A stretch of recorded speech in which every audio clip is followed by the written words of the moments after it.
I was in Whitby, Ontario, which is the traditional territory of the Mississaugas of Scugog Island First Nation. I apologize for not knowing what the treaties is here, but since I was just have it on the wall. Oh, okay. We'll do it afterwards. Okay, so now I'd like to introduce you to Désirée. Hi, Désirée. How are you? I'm good. And if anybody can't hear us, let us know. Put your hand up or anything like that. We are in a little shop of hers. How long have you had your little shop? We've been in this location since not last summer too. The years are blurring. We started in 2019, a couple blocks away from here, and then that summer in 2020 moved to this location. Oh, lovely. And what got you into plants, Désirée? I mean, I guess my mom when I was younger, because our house was full of plants, and it was always just like very everywhere. Like I thought it was kind of weird when I went to a friend's house and they didn't have any plants, or like there was something kind of missing. But it's not what my background was in at all. My background was marketing. I did a lot of online stuff, and then I ended up finding a cool spot that I thought, but this should be a plant shop. We turned it into one. We ended up growing. We moved to this location, and just go over here. That's great. Now, is there such a thing as a black thumb? If you choose the wrong plants, totally. Or if you happen to live in a home with absolutely no windows. But other than that, I maintain that everyone can have one.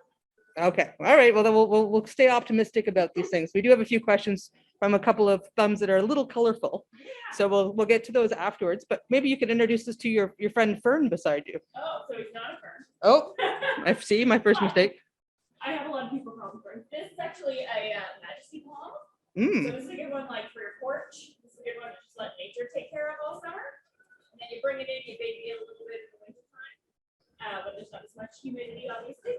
And yeah, but this is one that people put around their pools, have in their like front sunrooms, have on their porch. It's a beautiful one for that for sure. And it'll get nice and tall, all this new growth in the middle. Gorgeous. All right. So, and then you can take it indoors and outdoors. It'll winter well inside your house. For sure, it will winter well enough. It's gonna love the humidity. So if you can pop a humidifier on plants that love humidity like this in the wintertime, you're gonna do a lot better. Okay. Awesome. Humidity is key when it comes to that because our homes just get so dry, no matter what kind of heat you have to have. We all get a bit droopy. Exactly. For sure. Our skin, like if your skin is itchy and you're moisturizing, your plants feel the same way. So you want to make sure you're misting, you've got your humidifiers. Oh, awesome. Okay. What else would you like to show us today? Well, do you want to follow me? Yeah, let's take go. A little tour around.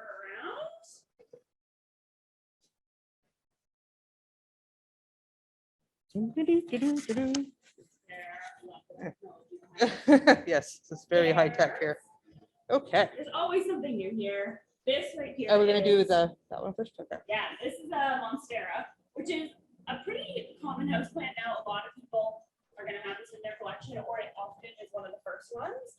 This is like the Instagrammable plant, right? So you've got these fenestrations in the leaves, but when they start out, they do not have that, and they look like this. So I always describe these as like a Dalmatian, so it doesn't get its spots till it gets older. These don't get their fenestrations until they get bigger. And so it's kind of neat to watch them at every stage, really. And this will get enormous. There are people who, we have these moss poles. This is another way to handle them. So you can take a plant like this, put it on a moss pole and give it something to grow up. Because in nature, it will grow up beside of a tree. So if you give it something like this to hang on to, you're going to get even bigger leaves and have this enormous plant at the end. Where are they native to? Do you know? These, where are monstera? South, where it's somewhere hot. South America. Not Peterborough. There's a few different places. Asia, actually, I think is where this one is going to be most found. But it's been introduced to a lot of different places too. And there's so many different varieties of this plant. That's cool. That look a little bit different. So guys, if anybody has any questions, feel free to unmute yourself or put stuff into the chat, and I'll be looking at both of those things. All right. And then what do you got behind you there? Yeah. There's a little bit of everything. We've got some ferns. We've got, these ones are always fun. This is my in frame. Yep. This is, a lot of people will call it a whale fin or a shark fin snake plant. So this is the same kind of snake plant as that one. Same type of plant, just a different variety. Oh, This is one of those, like, if you have a black thumb, this is a plant you can handle. and the same with the shark fin. Exactly. Yeah. Anything in that family is fantastic. All right, guys, keep notes, you darker thumbs. We Okay. also have a category on our website called for plant killers, so that when people are like, I really don't know what to get. There's a whole category for that. Okay, can you tell us what this funny thing is? Oh, this guy. So this is a grafted pussy willow. So this is something that we bring in around Mother's Day because it kind of makes a neat gift. Basically, it's in flower here, and these are starting to leaf too. So this is a grafted plant. This part will all continue to grow, and you can see like the little pussy willow puffs that come out. Huh. And then they turn into these flowers. These flowers are almost done and ready to fall off and make a mess. But it's a neat gifting one that we always bring up and this then time of year. So you can keep that inside? Yeah, you can keep it inside, you can plant it outside. You don't do a ton of flowering stuff. We more focus on the foliage, but this is a neat one to bring in. Oh yeah, it's gorgeous. There's another monstera. Actually, this one's really cool. You can get a close up on underneath the soil, how it's like fuzzy. Yes. Those fuzzy little toes. So this is a rabbit's foot fern. Huh. And so some people say it looks like a tarantula. That could be rabbit's foot. that could be frightening.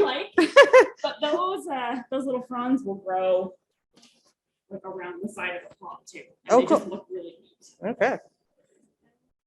This one's really pretty too. A lot of people have probably heard of pothos. This is a pearls and jade pothos, just a little bit different. One of the more like sought after ones that you don't see all the time. Oh. And what kind of That's really variety would pretty. you call that? This one's pearls and jade. Frozen. Pearls and jade. What else? This one's really fun. I just Oh, love it these. kind of looks like a. Yep. It's Everyone legal says now, this. so we're allowed to say Everyone it. This has that what they call like a palmate leaf because it looks like a palm. Hmm. So this is a Fatsia japonica. These grow really big. And this one's the spider web version. This is kind of like this mottled white, whereas the other versions are just pure green. Hmm.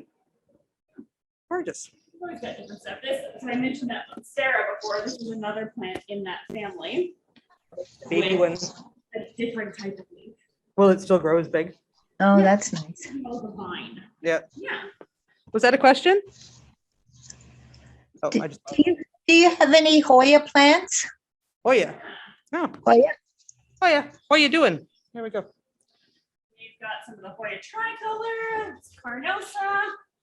We've got the Crimson Queen, which will get nice and pink too. We've got not a ton of Hoya right now. Oh, we even had some little baby Hoya. Oh, People just getting started out. We always joke that Hoya are the plant that you're going to will to someone because they last forever and ever and ever. oh. Everyone has a piece of their, moms, grandmas. Mine didn't. What were you saying, Joe? I said mine didn't, but it smelled so sweet when it bloomed. It was Oh, yeah. really, oh, wow. Awesome. And okay, so what would you call? Is that a money Okay, tree? So this is a type. This is actually a money tree. Oh, that's a money tree. This is a retusa. So we like these because they always kind of look like a body. Like this guy looks like he's lost a leg. Oh, It's yeah. a type of ficus, grown as a bonsai. So he's a fun beginner bonsai. He's a little bit easier than some of the varieties. So you'd have to like maintain him. Yeah, so you basically trim this down, and it's been sort of like lopped here to give it that look. Oh, okay. These are really fun if we can get a close up, like right here. These are the sensitive plants. So if I give it a little knock, they will. Oh, yeah, there. Can you guys see that? Sort of like here, bring it over to that one because that one's nice and close up at the touch. Golly. Well, this is so exciting, the plant world. Does anybody have any questions? No, just a comment. I grew up with a lot of sensitive plants, so I know about it. And it's a bit prickly too, so you have to be careful. Yeah. So they're called sensitive plants. They're not. Yep. Oh, I thought you were Yeah. talking about them emotionally. I didn't realize. They're sensitive Yeah, plants. well, when you touch them. This We got more palms here. A lot of palms are spiky, so this one is not great if you've got, pets running around or little kids running around, but it is very beautiful. It's the Robolini palm. It's another good, like really feathery one that's great for outdoors. Mhm. You can see, oh yeah, there's another Majesty palm outside. And then what is that? The pearl? Yeah, string of pearls here, which are really fun. These will like trail all down. They're like peas. Yeah, exactly. I've had them before, like it got about 6 feet long, but Yeah. I managed to kill that too. They're a little tricky with water and lighting. I always say don't water it until it's almost like a shriveled up pea. Like if it's still plump, you don't want to water it. Because it's pumped with water. I'm assuming. Exactly. Ah, look at that. Nice. How about those ones by the till there? Is that a nasturtium? What have we got here? Oh, you know what? The leaf is very similar to that. So this is a Pilea peperomoides, or a friendship plant. People call it a pass it on plant, but this one's really cool because I see Oh, it's gorgeous. there's a tiny little baby plant in here too. Yep. Like this will continue to make a bunch of babies. Oh, sorry. It's okay. Come on.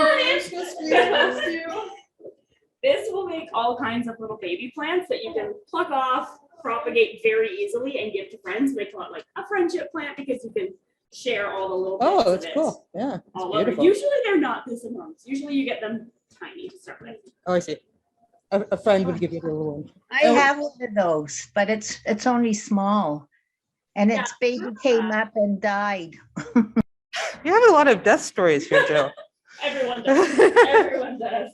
And this is another type of snake plant, actually. That's gorgeous. I like that too. Yeah. It's kind of a weird one. It's the Rhea fantail. Oh, But because snake plants come in so many different shapes and sizes, which is Yeah. like, even if you'll have crummy lighting and you're not great with plants, you still have a great variety in your plant collection just by having snake plants. Yeah. Gorgeous. Yeah. Okay. I'll just move it. Just look at that. I've got a purple oxalis and it closes up at night, but I can't see it closing. It just does close. Yeah, it seems to be very quick when it happens. Here, we can go back. Yeah. Okay. Hey, wait till you're asleep, Joe. Yeah, I always find with mine that I don't necessarily see them closing, but you suddenly look over and they have closed, and in the morning they're there to greet you. Those are they're so delicate that you wouldn't think they like as much light as they like. Usually like that delicate leaf, you think, oh, this might be a shade plant, but they're like, pummel me with light, keep giving me water every time you think about it, and they grow like wild. Pummel. But That's the word. The herb is pummel. Last night it started to shake. 2 of the leaves started to shake and I wondered, oh, are they going to close now or do they have a bug on them or what's that about? Interesting. Huh? I wonder if you had just caught it moving a little bit. 'Cause I'll see that with my fir plant sometimes. Like one leaf will be up against the other one, and then when it goes, the whole plant kind of wiggles, and I'm like, catches me off guard. Okay, I got a quick question from Bev. How do you get a peace lily to bloom, and what kind of fertilizer would you use on it? So with a peace lily, you can use just like a balanced fertilizer. Any kind of like Schultz makes a good one, like a 10-10-10 or a 2-2-2. You could use, we carry Kelpie, which is a fun one. It's like a cold processed kelp. It's sort of like plant vitamins. They're not too picky about what you would give them. To get them to rebloom, a little more light sometimes, but keep consistent with the water. Some people will give it like, if you've had a piece of lily for a while, you've probably seen that it will totally just faint and look kind of pathetic when it's really thirsty. And then, I always call mine the RI peace lily because it just wants to flop over. A little more light can get it to bloom, but they are one that will typically bloom even if you don't have perfect light. So it could just be that it's building up its sugars and just waiting to give you that next bloom. It hasn't had blooms for 2 or 3 years on it. 2 or 3 years. Okay. I would maybe think about, have you ever repotted it or changed up the soil? No. Okay, that could be it. Are you still getting new leaves? Pardon? Are you still getting new leaves? Yes. Okay. What else would we try? maybe increase your fertilizer, especially this time of year, you can increase what you're doing for fertilizing. But Now, yeah, I didn't get the names of the fertilizer you suggested. the ones that I said. Yeah, she's, So Schultz makes a really easy one. I would Schultz? stay away from the little stick ones that you put in, because I feel like they just don't transfer throughout the soil as well as the ones that you add to water.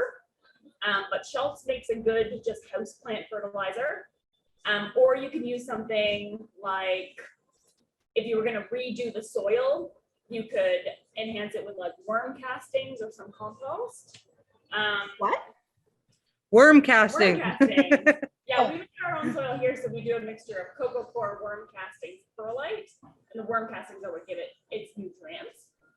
So it could be that it needs to be repotted, but if it's giving you new leaves, that's kind of the last thing I would do. But I would try a little more light and start fertilizing it for sure. So what would you ever tell people to put it outside to get fertilized by like the fertilizer natural? Not really. No. Because it's not like, unless it's planted in the ground, you're not gonna get anything. Yeah, so no. Yeah, I no. mean, plants can go outside in the summer for sure. I put a lot of mine outside and then make the mistake of filling my house back up with new plants. And then in the fall, there's no room for You anything. forgot about the, yeah, forgot to make Right. room. Yeah. So do you do the whole like in stages, like you put them all out, but when you bring them back in, so your soil? Depends on the plant. Okay. So if it's something that I know can handle a ton of light, I just take it right out. If it's something a little more fragile, like I put my alocasia out, but I will kind of ease them into it. For monstera or for ficus, I would ease them into it, even if it's half an hour, then 2 hours, while it's like, this time of year where it's gonna be nice and sunny. Mhm. If you've got a spot that's a little bit shaded, that's a good spot.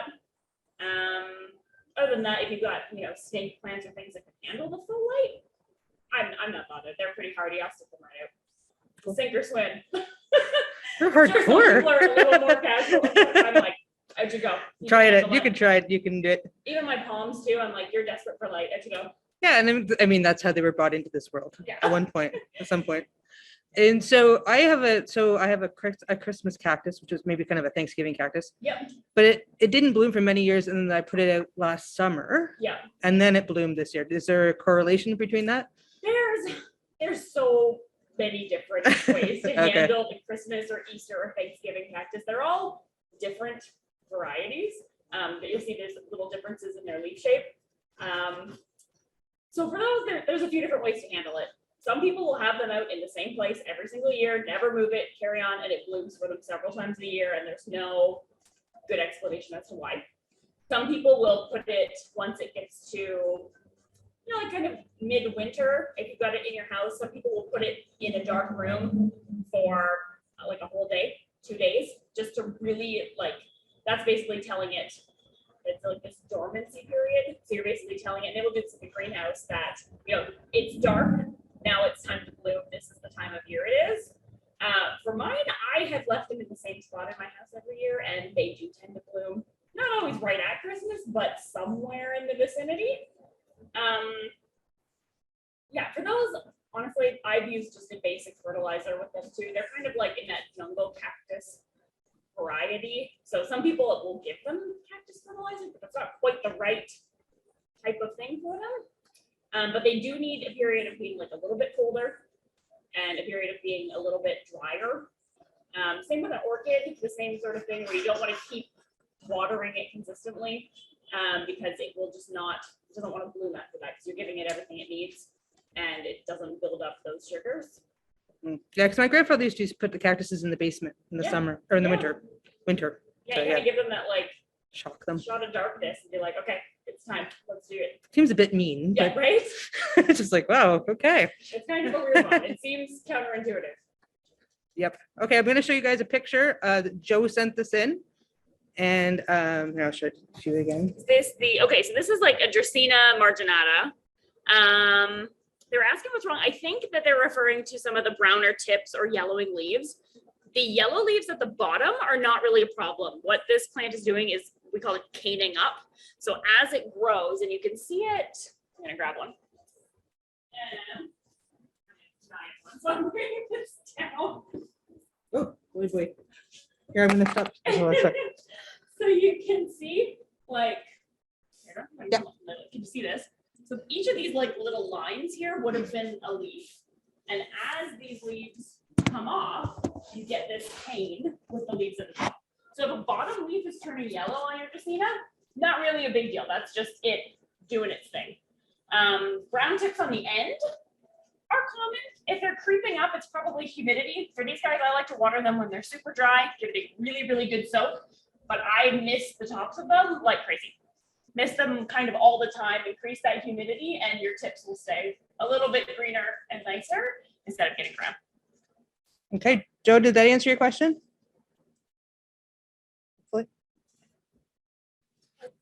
In fact, there's a big empty spot. I have it here on my lap because it's got like about 6 feet of ivy coming out the bottom of it too, because Oh, hold somebody, on. Oh, she's got it here. Hold on.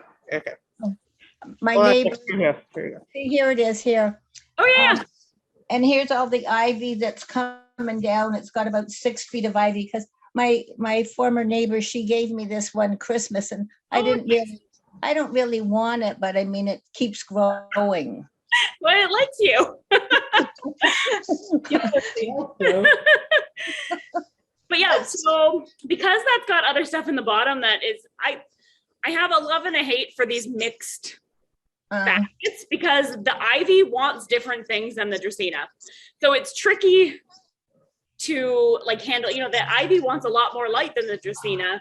Clearly the ivy is thriving. I would almost plant that Dracaena in something else. Oh, maybe it's taking. Or I could throw it out. Just snip it off and pretend it was only ivy. Joe. Well, it's going to die eventually anyhow, so Getting ruthless. Right. I'm not missing. Sorry, we lost you. You muted just right then, but What was the name of the fertilizer for ingrown plants? So I like the Schultz brand. so that Schultz like the beer. There's a Schultz liquid one, and it's so easy. You add it to your water. You don't gotta think much about it. SHULTS. Yeah, or LTZ. Yep. There we go. And most like hardware stores carry that brand, so it's an easy one to find. And so you mix it with water and then you Yeah, spray it, there's or directions right on the Oh, there bottle. we go. It will tell you exactly what to do and when. okay, good. What is a good plant for low level condos or houses or something where you don't have a lot of light? So my top kind of 4 for that, we talked about snake plants. And so when you say, does it need a window somewhere nearby? Yes, no Okay. plant can handle no light, no Okay. matter what anyone says. We always say low light does not mean no light. Mhm. Low light means there's a window in the room that's not completely obstructed by something. You've got some sunlight. Fair. If it's anything lower than that, you want to augment with grow lights of some kind. Noma makes a really good grow light. It's like $7.99. You can find it at Canadian Tire, and it just looks like a regular light bulb. You don't have to look like you're having a rave in your living room. Doesn't have to be purple. Doesn't have to be wild. It just looks like a lamp. And so you can stick it anywhere near your plant, especially if you're in a basement or just a spot that's not getting awesome light. A lot of people have, like a walkout with a deck over it while you're getting sunlight, but not a ton. Mhm. So snake plants, anything in the snake plant family, fantastic for lower light. Anything in the ZZ family, there's one behind here. Can you grab? This is a tiny one. Usually we've got bigger ones, but Mother's Day just happened and we're a little cleared out. So this is a ZZ plant. The longer name is Zamioculcas zamifolia, which is why we call it a ZZ plant, because no one wants to say all that. This is super easy. Same as the snake plant. You're gonna let it go super dry, give it a water, make sure you're watering it thoroughly, and then ignore it for like weeks and months at a time. So this is super good for lower light spots and for people who are gonna be away from their plants. Like if you travel and you're gonna be away for 2 weeks, this plant doesn't care. Not a problem. The cat of the plant world. Exactly. It's like whatever, cool. I'll see you later. Yep. Next up from that, I would go pothos and philodendron, of which I have very few because again we've been cleared out. But pothos and philodendron, sometimes known as devil's ivy, it's a pretty common trailing plant that a lot of people would already have. That's pretty good for lower light. Both of those options. After that, you could go into things like Dracaena, like we had just talked about. You could go nephritis or an arrowhead plant. Those are getting into like they would sort of prefer brighter light, but can handle it. But yeah, snake plant, ZZ, pothos, philodendron. Those are kind of like the bog standard, perfect for people who are not great with plants, and for people who don't have a lot of light. Perfect. Yeah. Okay. So I had a bit of a fungus problem when I brought my plants in Yeah. last fall, I guess. So what happened? So a lot of times I see this in winter, and it's due to plants not drying out quick enough. So you've got a lot of moisture, and lack of airflow.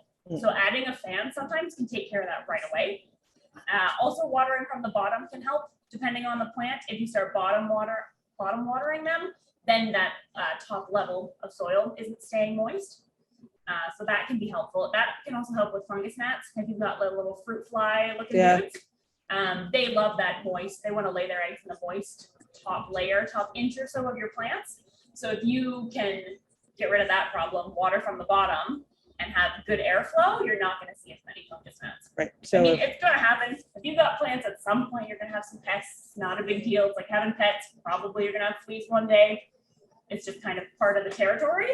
But there's stuff that you can do to just make it a little less annoying. right. That's good. So you should clear away all the great stuff, and then Yeah, if it's like on the top of the drainage soil, is important, you obviously. can pull off Yeah. that bit of soil. Some people will top dress with like sand or stones just to stop things like pests getting in. If it's on the plants, take it right to your shower with some water, peroxide dish soap kind of mixed together, spray it down, wipe it off, just to make sure you're killing anything that's growing on the plant. And they can handle that. It's no big deal. Okay. That's good. Any other house plant questions out there? Sure somebody's got something. Did you sell out of your dolphins? I saw those on your I website. feel like we must have. There was a great picture of it. Are this a succulent? Yeah, they are a type of succulent. And it looked like dolphins chasing each other. Yeah, And I we've was- had string of dolphins, string of turtles, string of knives. There's a million different string of, and a few of them are different. Some of them are Senecio, some of them are Curio, some of them are Peperomia, all different plant families. They need kind of different care too, even though they're all called string of. Those are just like their folk names. Because they're stringy. Exactly. I've got two questions, Jen. Yep. Do ivy ever bloom? Not really. I mean, they must at some point, because everything does have some sort of bloom or inflorescence or way of propagating themselves. But I honestly don't think I've ever seen an ivy flower. And how about, do you have a beefsteak begonia there? I'm not even sure I know that right. You know, I'm looking up I don't know, but it looks hungry. because there are a lot of begonia that are called different things. Here, I had one once, and somebody else gave me a clipping of it. It's like a waxy begonia on top with sort of maroon underneath it, and it got flowers. But their plant lasted like 20 years or something. Begonias are a little picky because a lot of them have a leaf that doesn't want a lot of moisture sitting on it, but they love humidity. So it's kind of finding that like balance between not rotting them and keeping that ambient humidity up. I love begonia, and there's so many different ones with neat foliage, like getting into the begonia maculata, which have all these spots, or the dragon wing begonia. Because so many people, like begonia, have kind of come back into fashion almost. Instead of people going after them for their blooms, now they're a plant that's sought after for the different unique foliage. Jen, Thank you. Anita here. I have a question when you're finished with the last question. Sorry. Yep. Okay. Go for it. And Jen, I did write this to you, and I'm sorry I was a little bit late getting here today. But the question that I wanted to know was about transplanting some Christmas cactuses that are like 40 years old. And would it be wrong to try and transplant them? They have got to be root bound like crazy, and they do bloom once a year. But You can separate that into several different plants. Yeah. I've done this with one of my mothers that I think was older than I am and was enormous and like too big to even be in one pot. And if you it's a bit of a process because you're going to want to Yeah. cut it apart, Yeah. but it's totally doable and they take to it quite well. They're pretty hardy.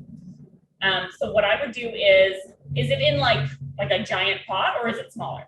It's not, I have 2 pots. They're probably only 6 inches across, but there's lots of foliage and I just think it must feel crowded in those little pots. Yeah, totally. So if you kind of like roll it on its side and get it out of the pot, you'll be able to see where there's like the mother plant and then baby plants kind of around the outside that you can easily cut off.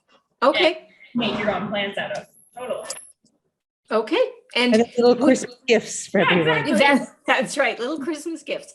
And would you, once you transplant it, would you fertilize it to give it a little boost or rooting hormone or?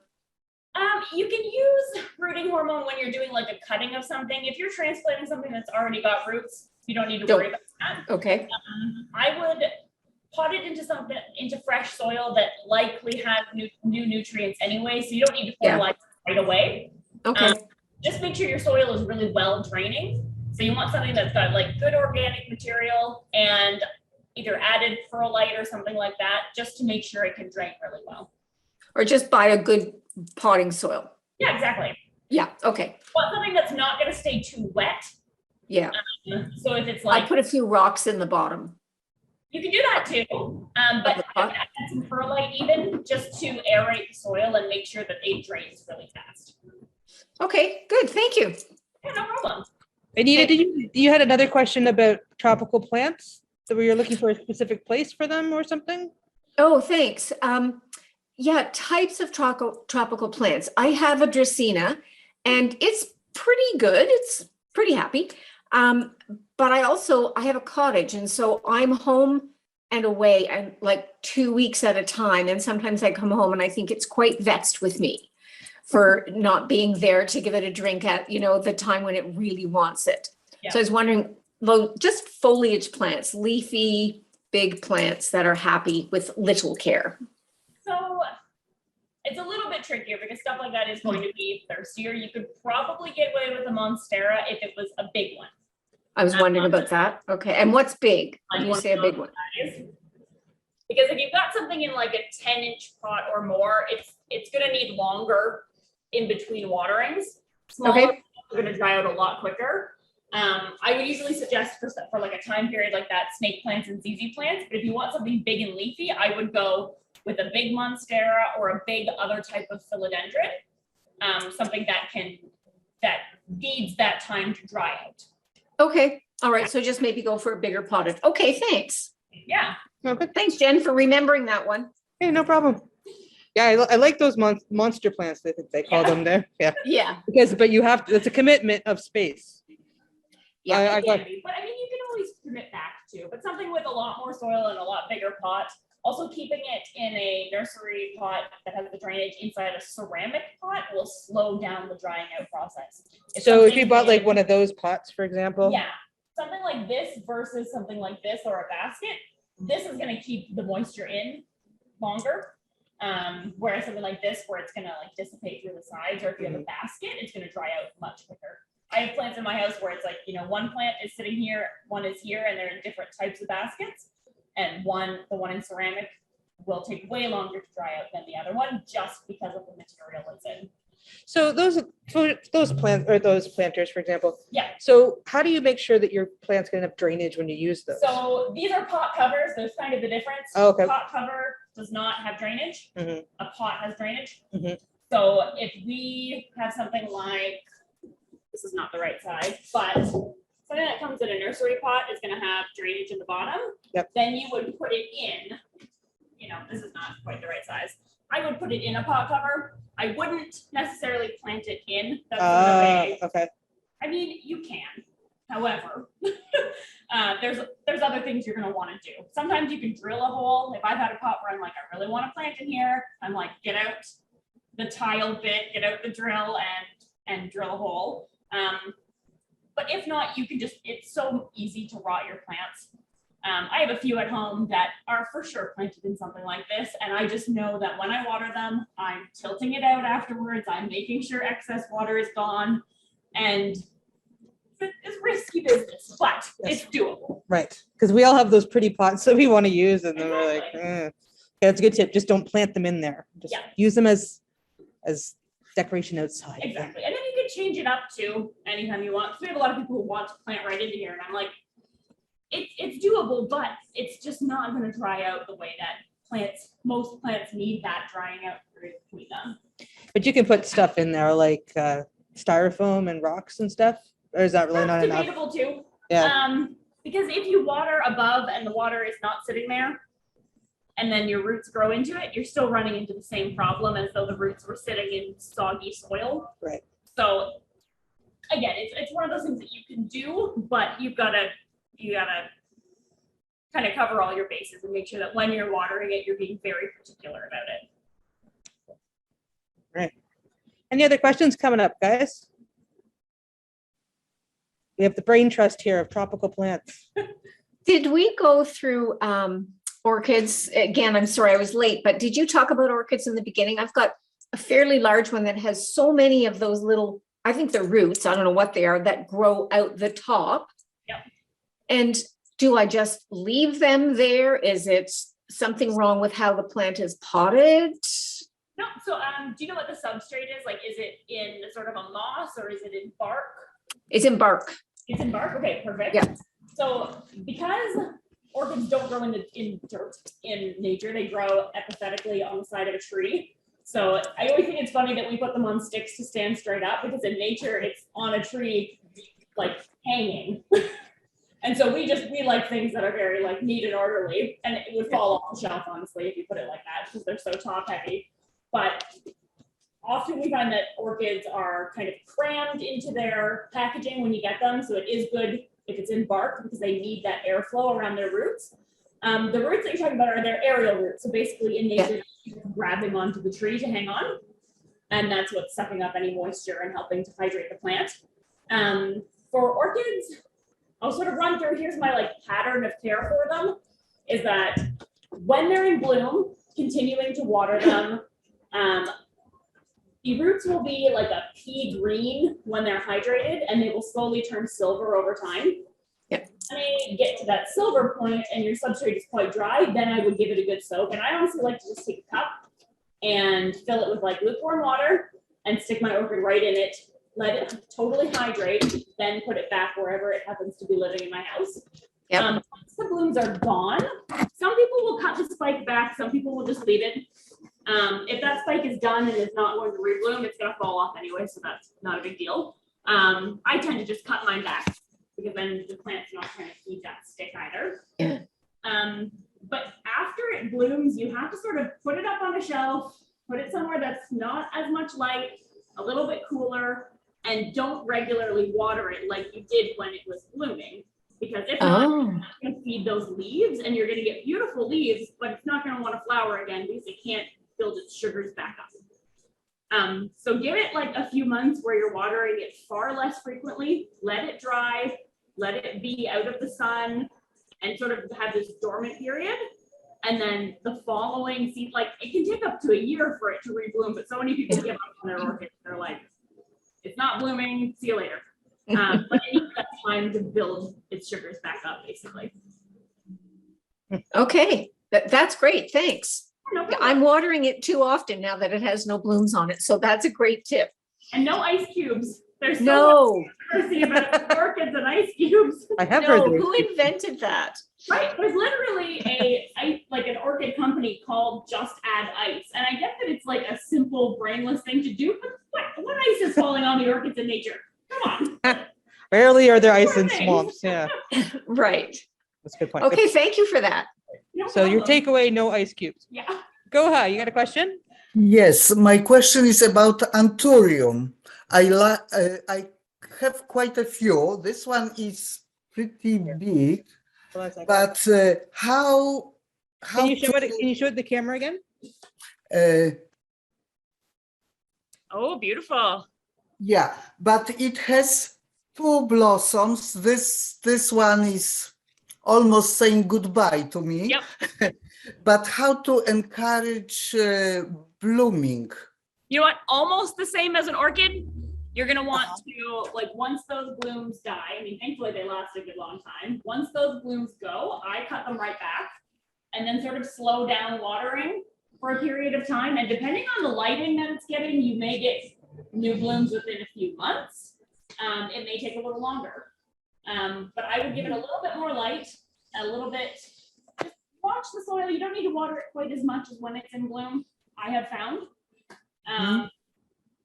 But yeah, do you have multiple blooms at a time, or has it been blooming a few at a time? 2, 3, but no more. Okay, because you've probably got a couple different plants. You could even separate them into separate plants if you wanted to at some point. Oh yeah, I will be having like 20 of them now because they keep Yeah. growing, so they are pretty big. I can divide into 3 or 4 right now. Awesome. Okay, well, you're doing something right then. Yeah, but they are not. I was expecting more blossoms because it's more plant, right? But no, not really.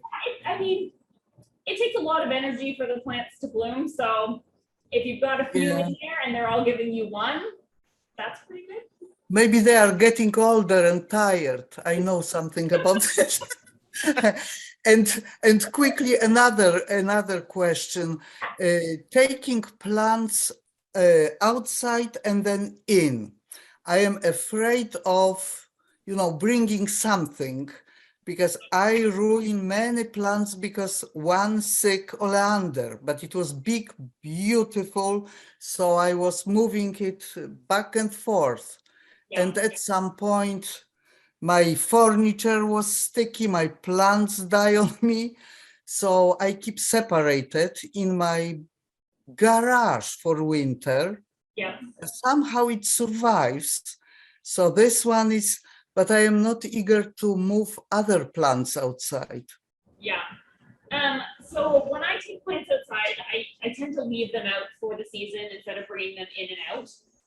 If you're saying that you're like doing it sort of in, are you putting them out for the day and bringing them in for night kind of thing, or leaving them out for the whole? No. If I let's say some, I have a few brugmansias, so I have to put them outside, but then they land in the basement because it's nothing on a plant, right? But I am talking about fern or begonias. I have huge begonia, like, I don't know, like diameter like both my arms.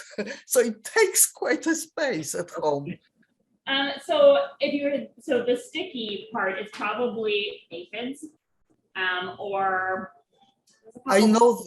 I don't remember English name for this bug. I know this bug, so I know it's pretty impossible to remove this from the plant.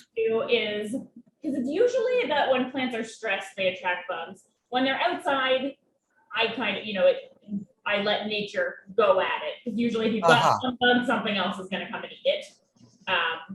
But for getting them back inside, I always sort of run through this like treatment of my plants. And it usually involves me like giving them a really good check over outside, spraying them down with a solution of like water.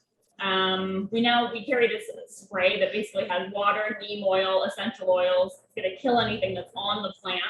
Oh, that's a good idea. So what is it? You can buy this, or you are making this? So this is something that we carry in the store, but there's actually, depending on where you're based, the woman who makes the spray that we carry is actually in Whitby. So you might be able to get it right from her.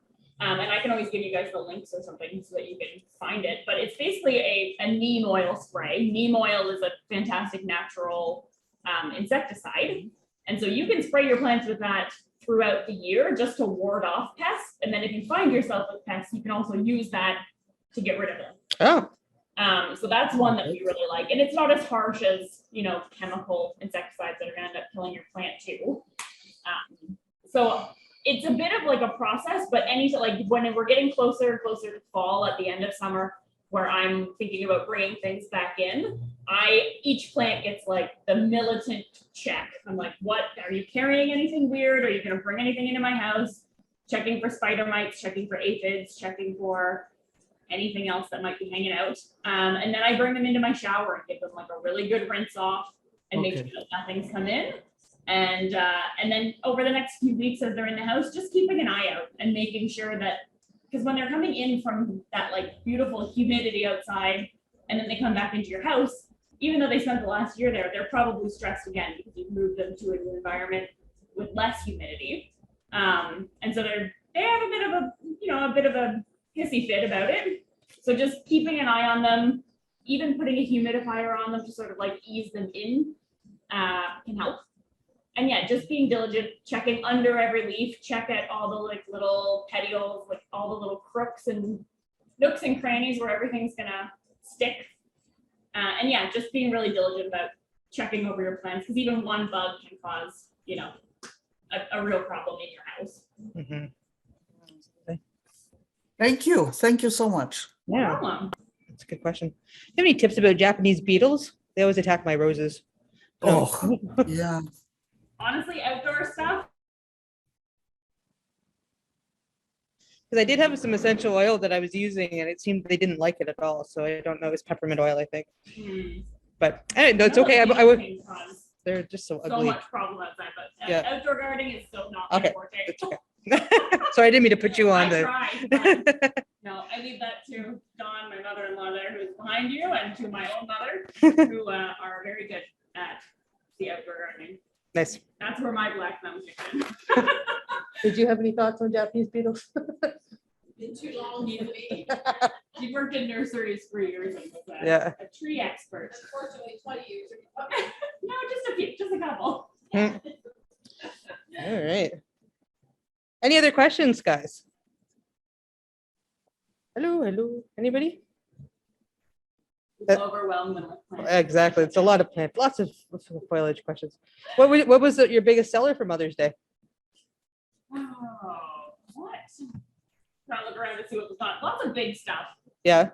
Birds of paradise, big monstera, big snake plants, easy plants, stuff that's easy. There's a lot of people buying for like moms who have one of every plant, and Mhm. people who are buying for moms who wanted to get them a plant, but they're like, I think she's gonna kill it, so let's. Yeah, you don't want to give your Yeah. mother a challenge too Right. much of one, right? Exactly.